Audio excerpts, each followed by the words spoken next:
Hey, No Ladders here with his first ever tips and tutorials video. Today I'm going to try and tell you what class to play from what playstyle you prefer. If you come from other games like Overwatch or other BRs like random ones like Hunt Showdown, Warzone, maybe I can help you fit your playstyle. I'll try and make it quick and not go in depth too hard. Now remember, this is my opinion. And you might think differently, and that's okay. To start off, there are 4 clans of vampires and 7 vampires to choose from called archetypes. I'm going to break them into these categories that I think will work. We've got the Bruja, who I think are more offensive. We have the Nosferatu, who I think are scout and reconnaissance. We are the Toreador, which I think are sort of more support. And then we have the Ventru, which personally I think are more lone wolf, aggressive, sort of just offensive, but more of a solo character. Now if that's all you need then, see you later. You're welcome, and see you out there. But if you want to know a little bit of why I think that these guys are in the classes that I've created, then get ready. So each class has a small video where you can see a small example of the ability. Wow, very cool.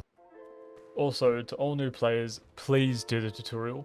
It doesn't show a lot, but it will help you with some small things, like healing and feeding civilians in game. There are some mechanics that you just won't blindly pick up in the first few games.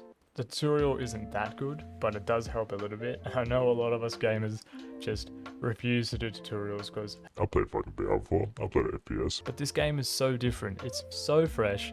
The ideas are so new. So I think it'll just help you that little bit. So every class has what I like to call an escape ability, which is these clan powers on every class. You can use it to gain distance on a hurt enemy or use it to create distance when you're losing a fight. Some are better than others, and we're going to talk more about that as we go on. So, why are Bruja offensive? So this clan's escape ability is a leaping ability, which is great to drop onto someone to get hide on them while you rain down havoc on them with bullets. You can also combine it with a normal jump and more distance.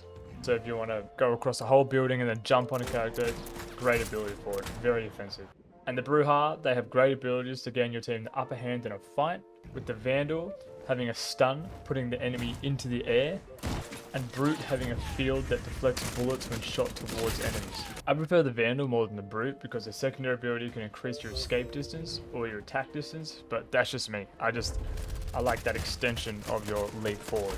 The Brute's passive is getting health back up to 50% when you're not taking any damage.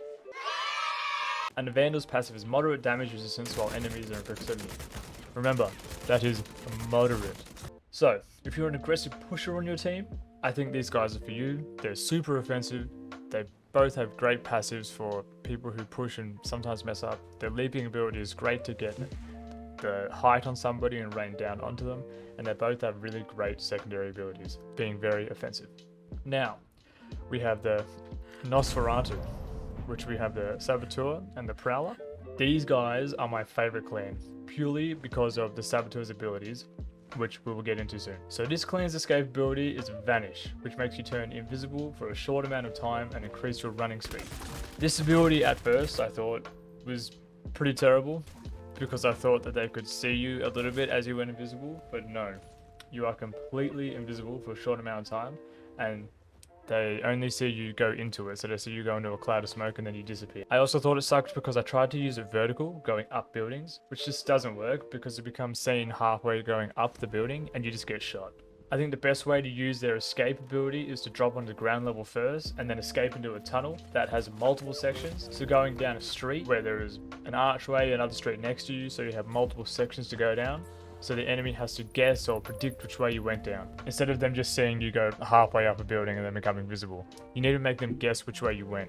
These guys both have great situational secondary abilities, which is what I think the Saboteur gets the upper hand in, personally.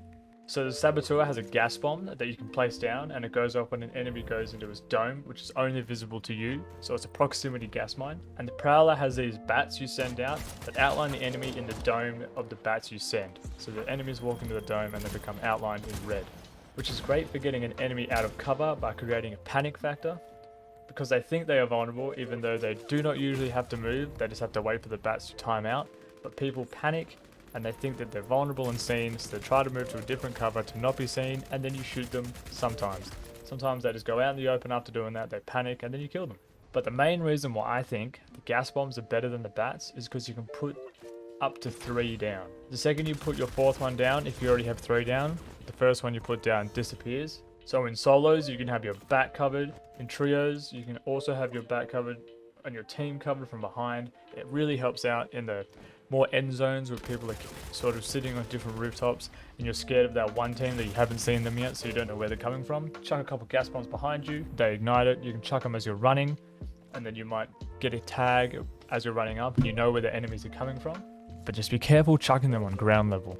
There was a video that I posted the other day where I actually shot somebody's gas trap that was on ground level. There was an enemy's one and it killed a civilian because there was a civilian near it, and then they got blood hunted. I found them and I killed them. So on putting them on ground level, be very careful, and that means running on ground level is usually better to get out of the way of traps, because I always put them on the higher levels just so I don't accidentally get blood hunted. But just be careful where you put them. So the Saboteur's passive is turning semi-visible while crouched. It's pretty much the same invisible amount as Halo. And the Prowler's passive is the Sense of Beast, which is severely hurt enemies show a trail behind them, which is great for chasing that panicked last squad member of the enemy team. I think that's really strong for the Prowler. I think that gives them a little bit of upper hand to some people because you damage someone in the last team and people can really escape you. There's so many escape abilities from each character in this game that you just sometimes do not know where the enemy went. So having that trail behind them and you can chase them down is such a great perk. So if you're a scouting trapper who loves the ability to have eyes on the back of your head and control the battlefield, then these guys are for you. Now we have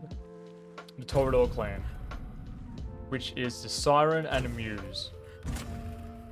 These guys were nearly my favorite clan. I started off playing Siren and Muse at the first when I first started before I moved on to the Saboteur, which I just fell in love with. These guys I think have the best escape ability because it has verticality. It's vertical and it's horizontal, and this is awesome. So you send out a soul light image of yourself, which you can teleport to or use your abilities through. For Muse, I don't think you can use the ability for Siren because it wouldn't really make much sense. But for Muse, you can use the ability through your teleportation, which is great. This ability is great for getting across to a teammate or a fight, for getting out of a fight, vertical, horizontal movement. It's just all around a great ability. The secondary ability is where I think they turn into support. We have Siren, which has a flash that damages and blinds the enemies nearby. And let me tell you, it blinds you. At first I was like, it can't be that bad because some games just don't do flashes that much justice. Then it happened to me and it fully bamboozled me. They flashed me and they used it as an escape and I had no idea where they went. You can use it to escape, you can use it to initiate a fight, you can use it as a crutch, as a panic when you're losing a fight. It's a great ability. Muse's secondary ability is a proximity heal that is only interrupted by taking damage. This is great for a quick heal for your team while they pop a syringe and some armor, so it's a great thing to do while they're doing that. Now this passive is what I think makes Muse the better of the two for a team and a solo support player. It's just the heals are great.